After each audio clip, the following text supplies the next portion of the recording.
எல்லோரும் நல்லா இருக்கீங்களா? இன்றைக்கான பதிவு ஒரு வாரமாக பதிவுங்கிறதே போடலை. சரி இன்றைக்கி தான் ஆரம்பிக்கலாம் அப்படின்னு சொல்லிட்டு ஆரம்பிக்கிறோம். அதை பார்த்திங்கன்னா, தவறு செய்து விட்டோமோ என்று பயப்படாதீர்கள். ஏனெனில் தவறுகளில் இருந்து தான் கற்றுக்கொள்ள முடியும். கண்டிப்பாங்க.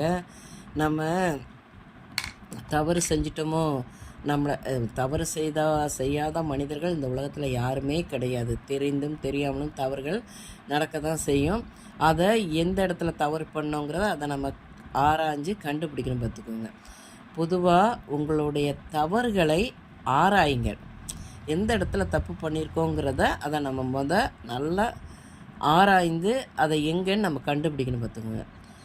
தவறுகள் எப்படி ஏற்படுகிறது என்றால், நம்மளுடைய அலட்சியமும் இருக்குது.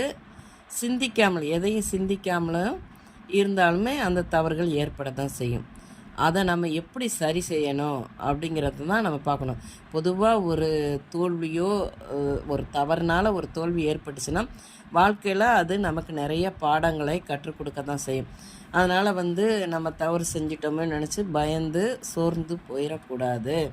அதாவது பார்த்திங்கன்னா, சக்தி வாய்ந்த மனிதன் வலிமையில் பாதி அவர்களுடைய ஏதோ ஒரு தவறுகளில் இருந்து எழுகிறது. அதை அந்த தவறினால் அவரை மனிதனால் நீடிக்க உதவுகிறது.